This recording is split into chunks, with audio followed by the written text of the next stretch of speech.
when I read the script, if I don't get like an initial like spark or idea, I think it's not for me. But it also depends on how broke I am. Yeah.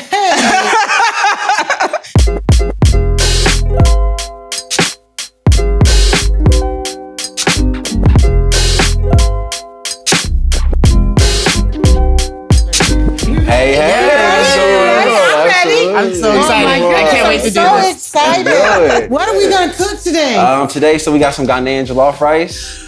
We got a roasted branzino. Oh my God. And we got a citrus and avocado salad, a little bit of tomato and some roasted peanuts. Oh my God. I can't wait. It's gonna be delicious. So what are we doing first? First, we're gonna do our fish. So we're gonna score our fish and marinate it. What do you mean score?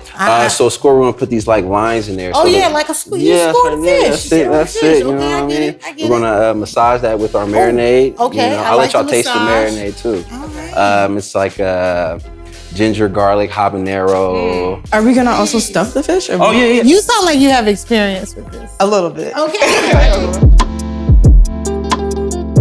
So I'm gonna give y'all a little tutorial real quick. And all we doing is just doing a nice little, not too deep. I didn't know you had to do that. Like I would just put that on a pan and put it in the oven. We want to get all in there. So we all gonna get a chance to score it. So who wants to go first? I mean, I'm here. Did you take the eyeballs out? Because this one don't have an eyeball. I think he was just looking too hard. Okay, yeah. Is there a particular direction? Like, is it better to do it this I'm way? left-handed, so okay. I'm left-handed too. So Antoinette, what inspired you to be a costume designer? What was the first film you saw that made an impact on your life? What motivated you? Okay, so the answer to this is always two films. One is Ben-Hur. Ben-Hur? Yeah. How old were you when Ben-Hur came out? I was not alive. I was young. You were an infant. I wasn't alive, I don't think, because I think it came out in like the 60s. But you did watch it. It stayed, that's the thing about film. I grew up in a very religious household, so most of the movies I could watch were religious. Ooh, and was it Muslim or Christian? Christian. Okay, all right. And I just thought it was such a cool film. It told the story of a man who had it all, lost it all, and got it back. And I just thought the way that it was told through clothing as a child was so impactful. I watched that movie over and over again. It was one of the only films I could watch. And then the second one is Malcolm X. Similarly, similarly, it tells, Malcolm X's journey through his clothing, from him being a hustler in his zoot suits, going to prison, and then coming out of prison and becoming part of the nation. And I just thought it was just so cool to watch his transformation through his clothing as well. Very similar to Ben-Hur. Oh, that makes me so happy. That was the intention. Yeah. And like, even when I dissected that film, and I did all of those different areas of his life, it was really important to tell all those stories. Yeah. Just to show how powerful he became. And I just remember going to the Department of Corrections in Boston and looking at all of his letters and his booking photos and stuff. It was just an incredible experience for us. And it really was the beginning, I think, of it, like really telling the Black diaspora in film. Yeah. Because we were not seeing ourselves represented. Absolutely. And I remember how Robert Townsend doing the Hollywood Shuffle. Every time he went on audition, it was for a gangbanger role or whatever. And so when Spike Lee and everybody started to sort of take the charge, to represent our stories, it was much more diverse. Yeah. So, Malcolm X for me was the beginning of it. Yeah. So high five to Washington. Yes. Why don't you trade with me and cut? And I'm going to ask you a question. Okay, cut to me doing the... Yeah. What was a film or play that impacted you and, made you want to be a costume designer or got you in touch with what costume design is? I didn't have costume design in my head when I was influenced by some of the experiences that I had, but I remember as a kid, we would get on the bus with the church and go to New York and watch a Broadway play. That's so cool. And so I remember going even off Broadway. The first play that I remember seeing with my mom was Mama, I Want to Sing. And I was impacted by this little girl who was like, Mama, I want to sing. Mama, I want to sing. And I was like, Mama, I want to do something other than be a teacher. Right. Yeah. I was feeling that. Yeah. And my mom took me to see For Colored Girls on Broadway. Wow. I saw The Wiz on Broadway. Oh my God. Yeah, So we dope. would go with the church. That's because they awesome. would sponsor a trip.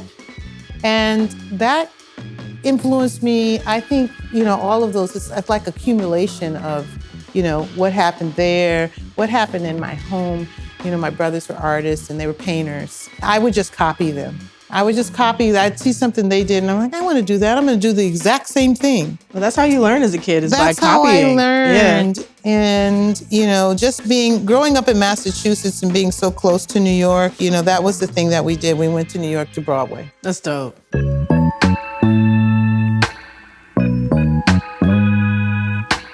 All right, cool. So we got our fish nice and scored. So we have our green pepper sauce here. Y'all like spicy? Spicy? I like do. spicy. I'm not like Smells Halle good. Berry spicy, but I'm spicy.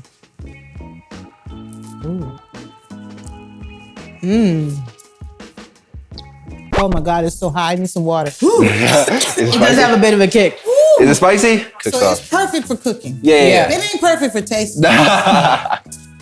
Well, look, we got this dry spice too to kind of help that Oh, out. the dry rub. Did Yeah, we just yeah. rub that on? Yes. So is this a moment for you? And does this kind of feel like the moment you first decided you were going to be a costume designer? What was that moment? Just tell me what that moment was. I think it was when I was doing my first film, Newlyweds. Oh, Newlyweds. How come I don't know that? So it's a small indie film. We made it love on the it. top stoner movies of all time list.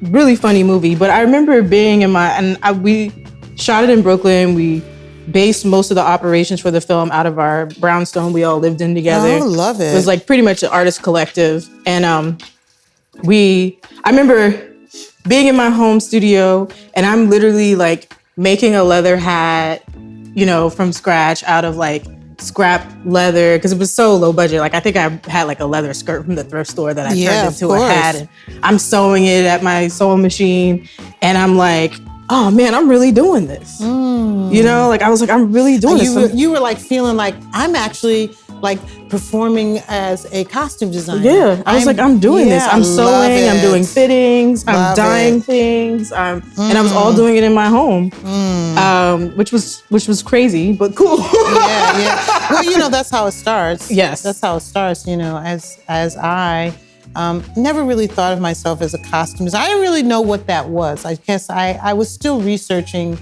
actually other costume designers to understand it, and to understand the medium as an artist, but I was doing things. For me, it was the journey of like learning. Yeah. I never really felt like I was it. It's crazy. Yeah. Maybe because of the time that I came into the industry, there was such a hierarchy there. Yeah. There wasn't much representation. Yeah. And I hope for you that you felt that there was representation, that you could, look at others. There's Sharon Davis, there was Michelle Cole, there, certainly were people. Like, what year did you come into? When was that happening? So I did my first film in 2012, but the 2012. But the first project I ever worked on was in like 2007. Okay. So in New York, there wasn't a ton of Black costume designers, to be honest. Well, at 40 Acres, we were in Brooklyn. Yeah. And I started at 40 Acres in 87. That was before you were born, right? Yes. Yeah. No. So, I was born in 83. okay. Well, shortly after you were born, when you were a toddler, I was a toddler. I was at 40 Acres making movies with Spike Lee. Yes. And we were very much conscious of representation behind the camera, that we felt that there wasn't enough. And he was very much an advocate of making sure that we were seen as craftspeople and as, cinematographers. Yeah. And, we had Ernest Dickerson and we worked with so many great people. But, that was the ethos. I mean, it was about bringing a new energy to the film industry that was missing. We're always viewed as like wardrobe people. Yeah. We're not viewed as department heads. Yeah. And that's the lonely part. It is. Because as long as you're saying that you're a seamstress, they're like, oh yeah, the seamstress is here. But no, you're the designer. Right. You're the thought leader. Yes. And we don't get that enough. I think that's why it feels lonely. Yeah. Because we're at the table, we're discussing like the art. I feel better now. Like, I've been able to make more relationships with people and just meet a lot more diverse costume designers too. Being in LA, there's how come we ain't never connected? I don't know. What is wrong with this connection right here? Y'all plantain fans? Love plantain. So how thick do you cut those plantains? About a half inch?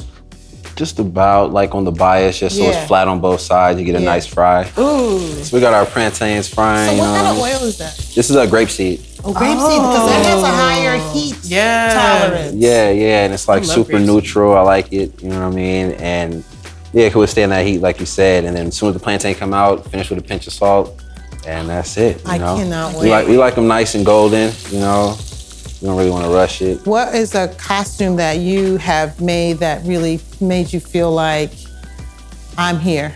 I mean, I think Judas was the one for me. When I wrapped Judas, honestly, before Judas started, I was gonna stop designing. I had decided, I was like, I'm done with the industry. I was homeless. So when I got Judas, I said, you know what? If this is the last thing I do, I'm gonna do it.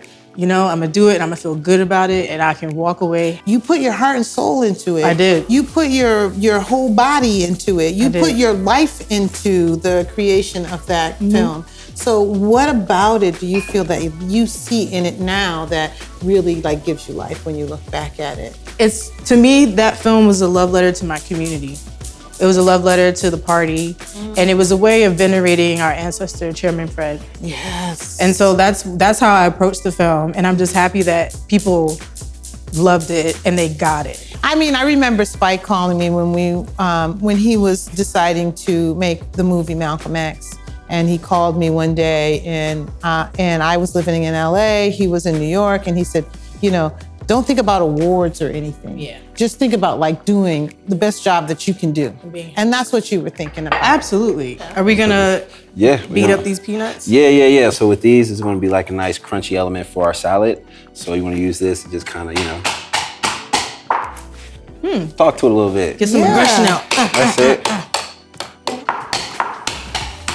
How do I find my inspiration? I think what inspires you today? What inspired me today? Yeah, did you feel inspiration today? For my outfit?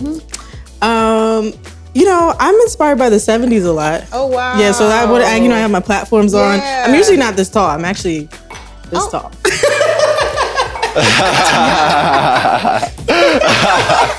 So I wanted to wear platforms today, and I got my fuzzy hat. I like it. So I went my little bell bottoms. So what's your hair look like? It's fun. Take it off. There she is. All right, so we're gonna quarter these tomatoes first. It's pretty simple, just a straight. Quarter. Done. Like Done. that. Done. Easy. Throw that in there. Boom. And that'll be our first step. Okay. That's it. What about the avocado? How are we gonna do that? We're gonna do those around the same let me size. show you how I get the nut out of the avocado. Come on, I show do me like how. this. I do like this. I gotta cut it. It's gotta be perfectly open like that. Boom, right there it is. Yeah, you wanna do that That one was too? my only little cooking tip. That was on the money right there. Yeah, thank Come you. on now. So these are gonna go with a little bit of lemon zest, extra virgin olive oil, some purple onion. Okay, so let's talk about what inspires you in movies. What inspires me? Honestly, doing research inspires me. It does? It energizes me. Like, as I do research, I get ideas, people watching, traveling. I love traveling. Like, every time I travel, I gather materials, I take lots of photographs. I feel like when I'm inspired by ideas. I'm inspired by talking to people and like hearing their story. Yeah. I'm inspired by directors that have ideas about certain things. I really get inspired when I learn something. Yeah. When I learn where you want to come from. All right, y'all, so the salad's done. I'm gonna set y'all up, get you ready for dinner, and I'll see you at the table. Thank Yay. you. Alrighty, absolutely. Can't wait. Thank you. Thank you.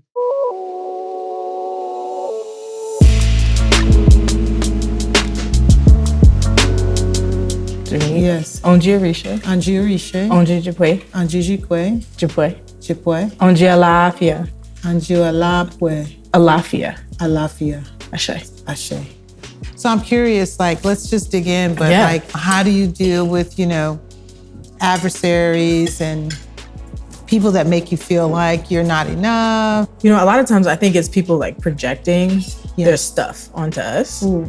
And I try to remember that. But then there's moments where I forget that and I start to like internalize it. And I think that's why like having a spiritual practice is so important, because, I pray myself up every day before I go out into the world. Nice. And I reassure myself that, I'm walking in this world with confidence and love and grace. And also I'm here to fulfill my destiny, and I won't let people get in the way of that. Oof, that's nice. That's powerful. Yeah. I think the same for me. I mean, we have to be so focused all the time on, resolving issues.